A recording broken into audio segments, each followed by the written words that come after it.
सोचिए, नक्शे पर खींची गई सिर्फ एक गलत लाइन और दो देशों के बीच 100 साल से भी ज्यादा लंबी लड़ाई शुरू हो गई। आज हम एक ऐसे ही तनाव भरे इतिहास में उतरने वाले हैं जिसकी कहानी एक चट्टान पर बने एक पुराने मंदिर से जुड़ी है। सुनने में ही कितना अजीब लगता है ना? आखिर 900 साल पुराने एक मंदिर में ऐसा भी क्या है कि दो पड़ोसी देश उसके लिए जंग तक करने पर उतर आए? चलिए इसी सवाल का जवाब ढूंढते हैं। इस पूरी कहानी के दिल में है ये जगह, प्रेम विहार, एक बहुत ही पुराना खमेर मंदिर। पर ये सिर्फ पुरानी पत्थरों का ढेर नहीं है जनाब, ये इस पूरे संघर्ष का एपिसेंटर है, वो पॉइंट जहां से सब कुछ शुरू होता है। जरा इसकी लोकेशन सोचकर देखिए। डांगरेक पहाड़ों की ऊंची चोटियों पर बना ये मंदिर एक तरह से कंबोडिया और थाईलैंड के बीच एक कुदरती सरहद बनाता है, और इसकी यही शानदार लोकेशन और लाजवाब बनावट आज इतने बड़े विवाद की जड़ बन गई है। तो ये गुत्थी सुलझाने के लिए हमें टाइम में पीछे जाना होगा, करीब 1 सदी पीछे। ये सब कुछ शुरू हुआ था नक्शे में हुई एक गलती से, उस दौर में जब कॉलोनियल ताकतें इस इलाके की सरहदें तय कर रही थीं। अब इस कहानी को समझने के लिए एक शब्द जानना बहुत जरूरी है, वाटरशेड लाइन। इसे आप ऐसे समझिए जैसे पहाड़ की सबसे ऊंची लकीर, जो ये तय करती है कि बारिश का पानी किस तरफ बहेगा। और इसी लाइन को दोनों देशों के बीच की ऑफिशियल बाउंड्री माना जाना था। और बस यहीं से सारी कंफ्यूजन शुरू होती है। संधि के शब्दों और नक्शे की लाइनों में जमीन आसमान का फर्क था। एग्रीमेंट में तो साफ साफ कहा गया कि सीमा वाटरशेड लाइन होगी, लेकिन फ्रांसीसी सर्वेक्षकों ने जो नक्शा बनाया वो इस लाइन से हटकर था। उन्होंने मंदिर को सीधे सीधे कंबोडिया के हिस्से में दिखा दिया। यहीं से इस विवाद का बीज बो दिया गया।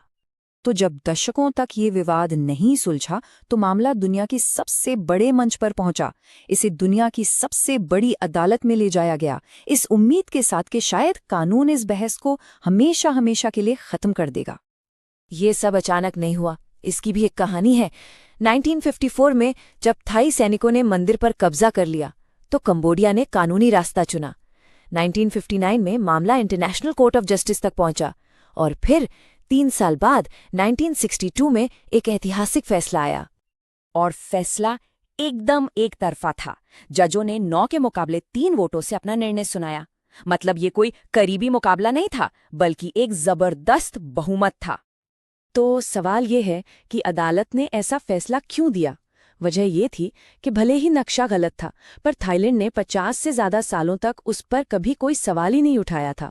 उनकी इस चुप्पी को ही उनकी सहमति मान लिया गया, और बस मंदिर कानूनी तौर पर कंबोडिया का हो गया।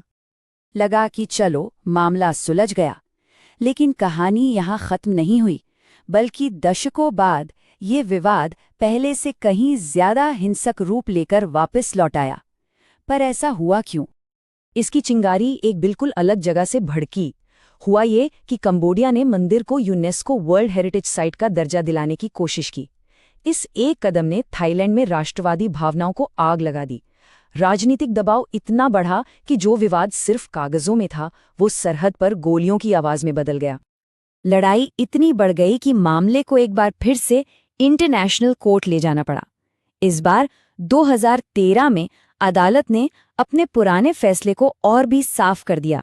उन्होंने कहा कि सिर्फ मंदिर ही नहीं, बल्कि वो पूरी की पूरी चट्टान जिस पर मंदिर बना है, कंबोडिया का ही हिस्सा है। लेकिन रुकिए, ये लड़ाई सिर्फ मंदिर और उस चट्टान तक ही सीमित नहीं है। इस लड़ाई का एक और मोर्चा है जो जमीन से बहुत दूर समंदर की गहराइयों में लड़ा जा रहा है। तो असल में ये विवाद 2 बिल्कुल अलग अलग मैदानों पर लड़ा जा रहा है। एक तरफ है जमीन पर प्राचीन मंदिरों का ऐतिहासिक दावा, और दूसरी तरफ है समुद्र के नीचे छिपे तेल और गैस जैसे कीमती संसाधनों का आर्थिक दावा। ये कहानी भी पुरानी है।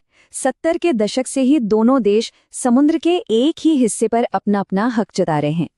2001 में एक समझौता भी हुआ कि चलो मिलकर इसे डेवलप करेंगे, लेकिन उस पर आज तक कोई खास प्रगति नहीं हुई है। तो ये भी एक अनसुलझा मुद्दा बना हुआ है। और आखिर में ये संघर्ष जमीन या तेल गैस के बारे में उतना नहीं है जितना ये राष्ट्रीय गौरव और पहचान के बारे में है। यही इस लड़ाई की असली और सबसे गहरी जड़ है। यहाँ 2 अलग अलग देशों की 2 अलग अलग कहानियां आपस में टकरा रही हैं। कंबोडिया के लिए ये मंदिर उनके गौरवशाली खमेर साम्राज्य की एक जीती जागती निशानी है। वहीं थाईलैंड की एक पैन थाई विचारधारा है, जिसका मकसद थाई भाषा बोलने वाले सभी लोगों को एक सांस्कृतिक पहचान देना, और इस नज़रिए से ये मंदिर उनकी अपनी विरासत का एक हिस्सा है। तो ये सिर्फ इतिहास की बात नहीं, बल्कि आज की पहचान का सवाल बन गया है। और पहचान की ये लड़ाई सिर्फ बातों तक या बहसों तक ही सीमित नहीं रही। हाल के सालों में इसने सीमावर्ती इलाके में, जिसे एमरल्ड ट्रायंगल कहते हैं, एक भयानक सशस्त्र संघर्ष को जन्म दिया, और ये इस विवाद के इतिहास की सबसे बुरी लड़ाइयों में से एक थी। तो अंत में ये एक बड़ा सवाल हमारे सामने रह जाता है।